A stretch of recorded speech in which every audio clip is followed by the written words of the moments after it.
Olá a todos, meu nome é Rafael e bom, hoje eu quis trazer um vídeo de como criar uma API Node usando apenas as libs nativas do Node.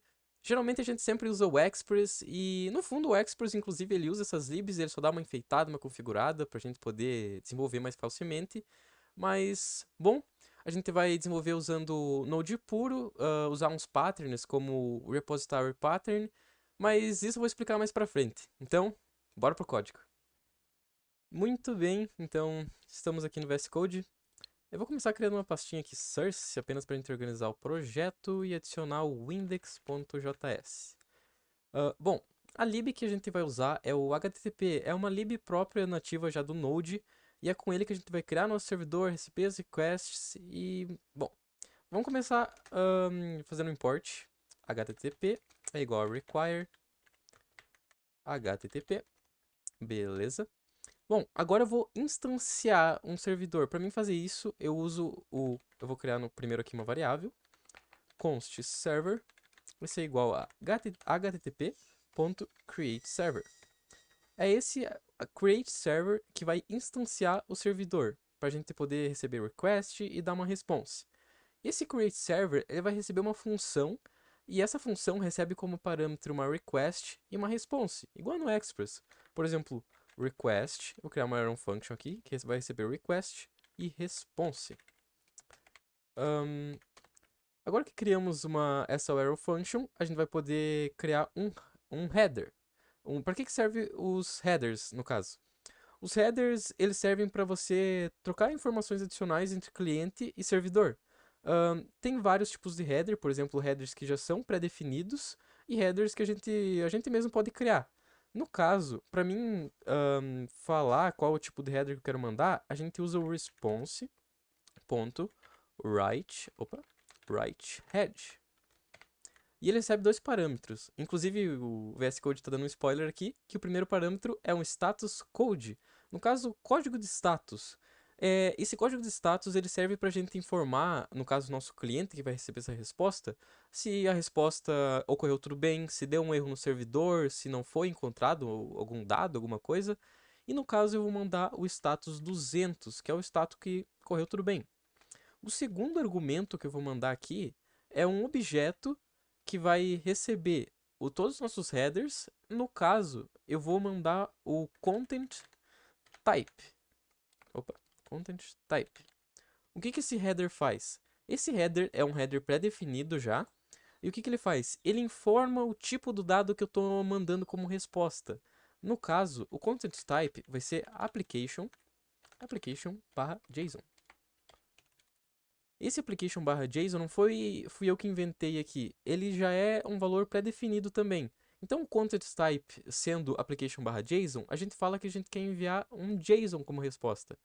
E agora que a gente informou que a resposta do status code vai ser 200 e que o header content type vai ser application.json, no caso a resposta vai ser um JSON, a gente tem que enviar essa resposta. E para fazer isso, a gente usa o response.end. O que ele vai fazer?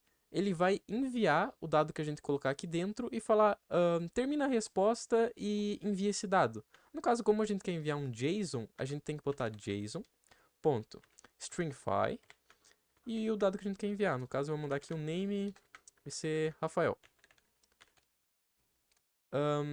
Mais tarde, a gente vai ver também que a gente vai criar um body parser, que já vai meio que fazer essa questão aqui de pegar o JSON.stringify, mas isso eu vou abordar mais pra frente. Bom, o que a gente fez aqui? A gente criou o header, no caso falou que o content type é um JSON e passou o status 200 e falou, envia para o cliente um JSON com o name igual a Rafael. E bom, então está criado o nosso servidor, a nossa instância de server. Agora que a gente criou o servidor, a gente tem que iniciar ele. E para iniciar ele, é um método que vem dentro do server aqui mesmo, da instância do servidor, .listen, igual o Express.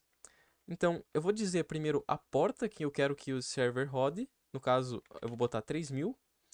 E passar um callback para ele fazer alguma coisa após iniciar o servidor. No caso, eu vou botar um console.log apenas para ele falar aonde que ele está sendo acessado. No caso, server is running on http://localhost 3000. Beleza. Agora que se a gente rodar aqui, deu um erro. Ai, eu tô rodando o servidor aqui já. Relevem esse erro, por favor. Agora, se a gente rodar aqui de novo, a gente pode ver aqui no console que deu tudo certo. Agora, se a gente acessar esse http://localhost 3000, a gente já vai estar aqui. Name igual a Rafael.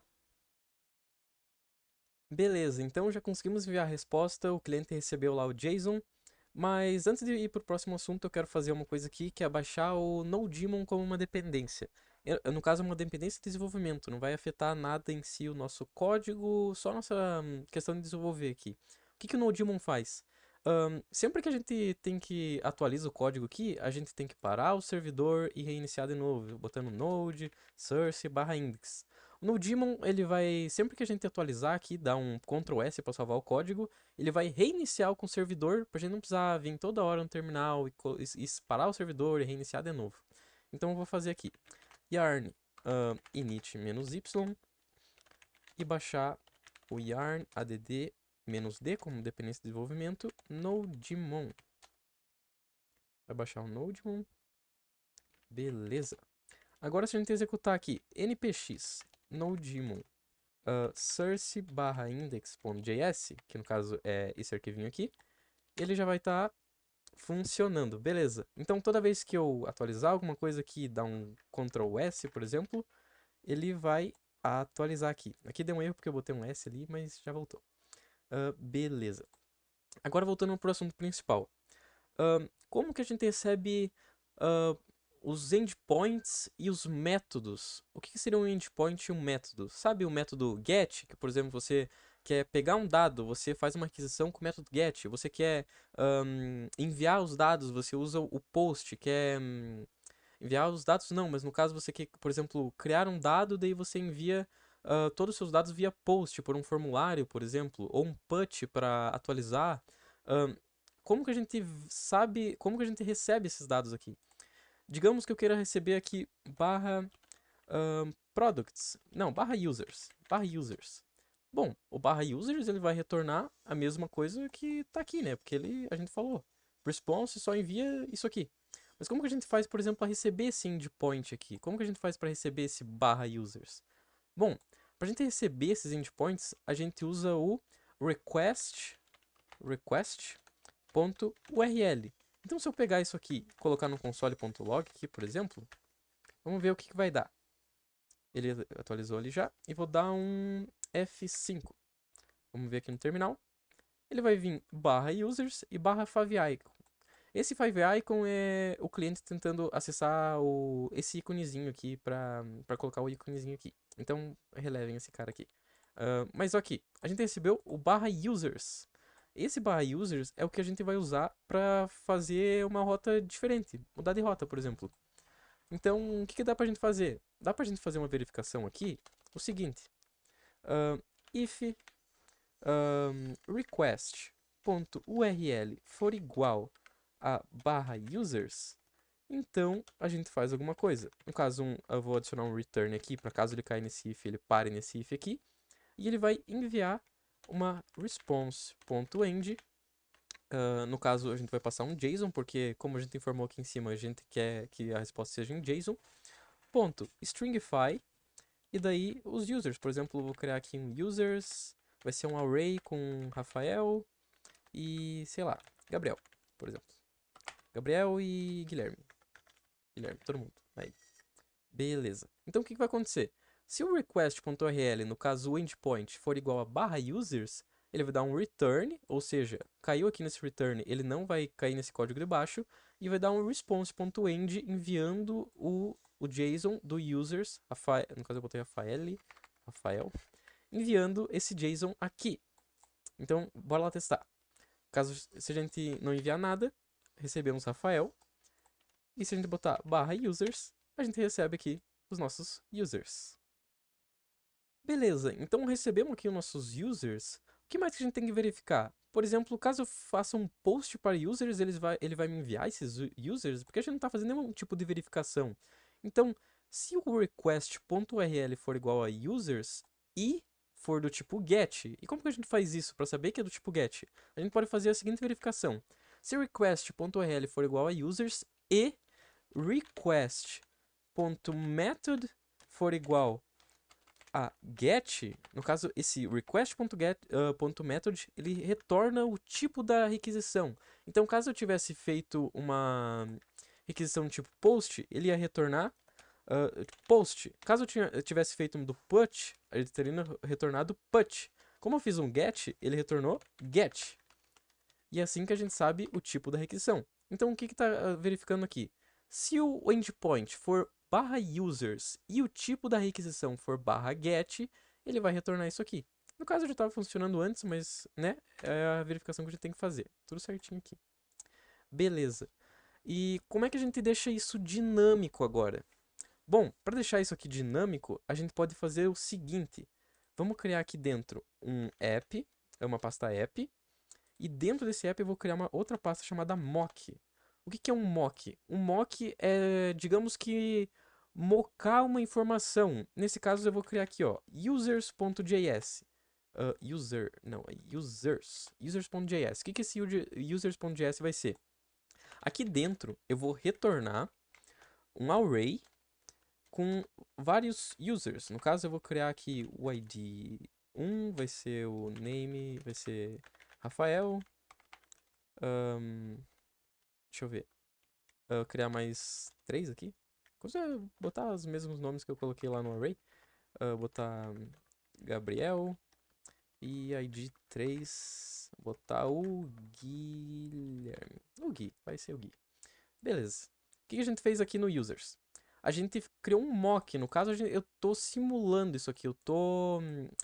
É como se isso aqui fosse um banco de dados, entre aspas. Porque, como a gente está agora no início, testando as coisas, a gente não vai lá fazer agora uma conexão com um banco de dados e tal. Então a gente criou um mock apenas para testar, para a gente receber essas informações aqui. Então o que a gente pode fazer? A gente vai agora criar um controller. Vou criar uma pasta aqui chamada controllers dentro do meu app. E esse app aqui dentro eu vou criar user controller. O que esse user controller vai fazer? Basicamente, ele vai controlar a entidade usuário. E o que é uma entidade? É tudo que a gente meio que controla, entre aspas, usando controller. Porque pensa assim, por exemplo, comentários é uma entidade, usuários é uma entidade, o que mais? Produtos. Por quê? Porque, por exemplo, criando um controller, por exemplo, de usuários, a gente vai, por exemplo, criar usuário, listar usuário, deletar usuário. Então, cada entidade tem um controller. E aqui, como nós estamos criando os users, a gente vai criar um controller de user, que vai listar o usuário, que vai criar o usuário, que vai deletar, por exemplo. Então, vamos criar aqui, ó, class user controller. E vamos exportar module.exports igual a new user controller. Por que eu estou botando um new user controller aqui? Eu estou trabalhando com algo chamado singleton, ou seja, eu vou ter apenas uma instância desse controller na minha aplicação. Eu não quero que, por exemplo, aqui no index eu tenha que, por exemplo, importar esse controller, daí colocar new user controller, daí lá no app ou em outro arquivo eu tenho que criar outra instância, eu quero apenas uma instância para minha aplicação inteira. Então aqui quando eu for exportar, eu já estou criando aqui ó, um new user controller. Bom, como nesse controller aqui nós vamos listar o usuário, ele tem que ter acesso ao nosso mock. No caso, eu vou importar aqui const users é igual a require mock barra users. Beleza. Dentro desse controller, eu vou criar um método chamado index, que é um outro padrãozinho que a gente vai usar também de nomes, assim, de métodos. Ele não vai influenciar nada, caso tu queira botar aqui, sei lá, tilápia. Tilápia ele vai funcionar do mesmo jeito, mas eu vou criar index porque é um padrão. Eu vou explicar esse padrão mais tarde. O que esse index vai fazer? Ele vai retornar todos os registros de usuários. Então, o que eu vou colocar aqui? Return users. Só que, para deixar mais dinâmico, nós vamos criar outra coisa aqui, que vai ser dentro do source, nós vamos criar a routes.js.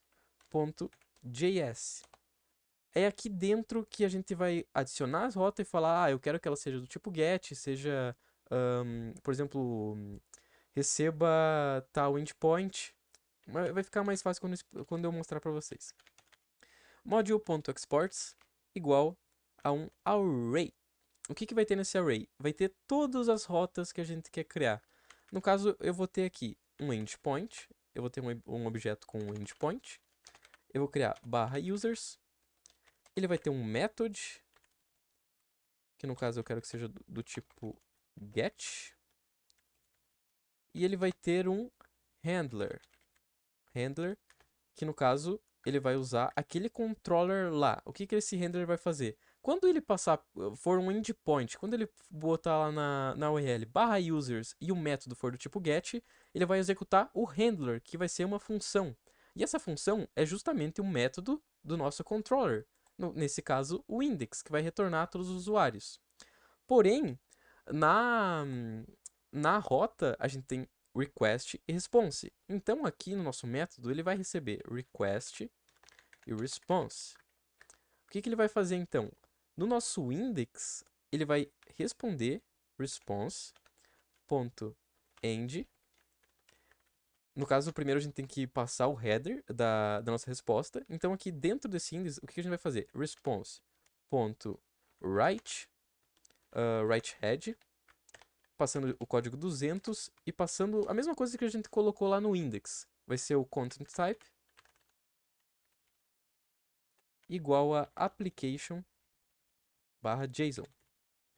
Então, o que a gente está dizendo? Que a resposta que a gente vai mandar vai mandar o código 200 falando que está tudo certo e mandar um JSON. Então, que nem a gente fez lá, mandamos o JSON. End, JSON.stringify e o JSON que a gente quer mandar. Nesse caso, eu quero mandar os users. Porém, temos mais uma coisa para ver aqui, tudo certinho. Beleza, então a gente fez a mesma coisa que a gente fez lá no index. A gente vai falar que a gente quer mandar um JSON e mandar esse JSON contendo o users. No caso, a gente vai mandar aquele array contendo todos os nossos usuários. Agora aqui no roots, a gente vai importar esse controller aqui, const user controller vai ser igual a require user, não, não, barra app, barra controllers, barra user controllers. Beleza. Então, o handler dessa rota aqui vai ser userController.index. Beleza.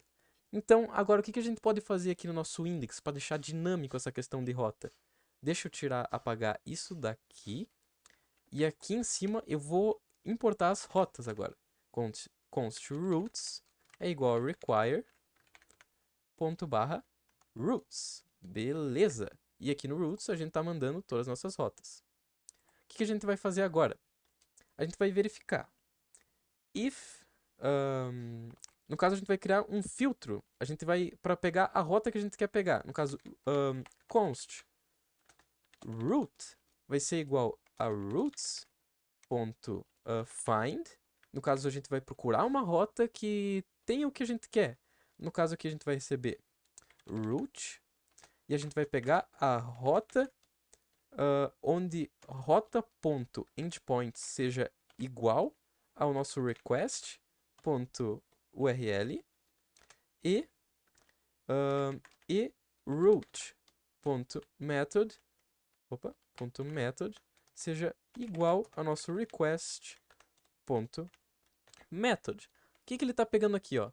A gente vai pegar todas essas rotas. No caso, aqui, a gente vai passar por todas as rotas que tem aqui. No caso, só tem uma. E o que a gente vai fazer? A gente vai querer pegar e tacar nessa variável aqui a rota que passar por isso daqui, para essa verificação. No caso, o que ele está verificando? Ele está vendo se esse endpoint aqui é o mesmo que está sendo enviado na request, no caso, /users. E verificando se o método é igual ao método, se esse método que está aqui no roots é o mesmo método que está sendo enviado. No caso, o endpoint seria o barra users e o method o get. Se a gente passar aqui então no navegador, opa, no navegador isso aqui, nós estamos enviando endpoint barra users e o método get. Aqui vai dar um erro porque a gente tirou os responses, né? Então vamos terminar o que a gente estava fazendo. Bom, fez isso aqui, ele vai pegar uma rota. Então, caso essa rota exista, ela vai acontecer o seguinte: root.handler, passando o request e o response. O que isso aqui vai fazer? No caso, a gente tem que fazer uma verificação para caso essa rota não exista, mas depois a gente faz isso. O que vai acontecer? Digamos que eu caia nessa rota barra users do tipo get. Ele passe lá e passe essa rota para essa variável aqui. O que a gente vai fazer? A gente vai pegar essa rota e executar o handler dela, passando a request e a response, perdão. Response. O porquê que a gente está passando a request e a response? Você lembra que o nosso handler, nosso handler é o userController.index? E se a gente entrar lá no nosso controller, ele está recebendo a request e a response, para a gente poder enviar uma resposta. Então é isso que a gente está passando lá. A gente está passando a request para esse index e o response. Então agora, se a gente executar isso daqui, por exemplo, vir aqui e executar barra users, ele nos retorna o JSON com os users que a gente passou lá no nosso mock. Beleza, então conseguimos pegar nosso endpoint e mandar para a rota que a gente criou lá. Porém, e se a gente mandar, por exemplo, barra products, botar uma rota que não existe? Vai dar um erro. Inclusive, se a gente entrar no nosso terminal aqui, a gente não consegue ler a propriedade indefined do handler. Por quê? Porque a rota que a gente está tentando acessar, que é o barra products, não existe, não tem um handler no barra products. E bom, para a gente fazer isso é bem simples, a gente só faz uma verificação aqui. Se rota existe, então a gente executa esse handler aqui. E adicionamos um return para ele não executar o que está embaixo, no caso, o resto do código. Aí. Porém, caso essa rota não exista, a gente pode mandar uma espécie de informação, que é usando o status code para o nosso cliente. No caso, eu vou pegar esse código que está aqui em cima e vou colocar aqui embaixo e vou apagar ele aqui. Então, caso a rota exista, o que ele vai fazer? Ele vai mandar o status 200 falando que está tudo bem e vai mandar um JSON. E caso essa rota não exista, a gente vai mandar um status 404, que é o status, o código de status que fala que a gente não achou que o cliente estava procurando, e mandar um JSON também. No caso, eu vou mandar um response.end, JSON.stringify, error, por exemplo, page not found, não sei, page not found, page not found. Beleza. Aí, agora caso a gente procure, por exemplo, barra products e dá um F5, ele manda um erro com page not found. Inclusive, se a gente abrir aqui o console de desenvolvimento do Google, ele nos mostra onde é que tá.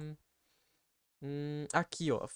Falha ao carregar os recursos, o servidor respondeu com o status 404. Not found. Não achou. Ele não achou isso. Porque essa rota não existe. Mas caso a gente venha aqui e bota users, e a rota users existe, então ele vai retornar 200 e vai estar aqui nossos users. Bom, basicamente é isso por hoje. Eu espero que tenham gostado. E eu peço desculpas caso eu não tenha conseguido explicar direito alguma coisa. Eu planejo fazer a parte 2 porque tem mais algumas coisas que eu quero adicionar, como por exemplo, adicionar usuário, filtrar o usuário por ID, por exemplo. Mas eu senti que esse vídeo ficou muito grande, então eu vou separar em talvez duas, acho que no máximo duas partes. Então, caso você tenha gostado, se inscreve aí embaixo. Eu basicamente criei esse canal mais para compartilhar o que eu tô estudando, as coisas que eu tô aprendendo, e eu espero que possa ajudar alguém também que queira conhecer mais sobre Node e React, essas tecnologias de JavaScript. E bom, se tu curtiu, então deixa o like, se inscreve aí e qualquer coisa me manda um comentário, eu vou tentar responder, manda um feedback lá falando que dá para melhorar, tanto no meu código, no vídeo, porque eu sou novo nisso, então espero que vocês tenham gostado e valeu.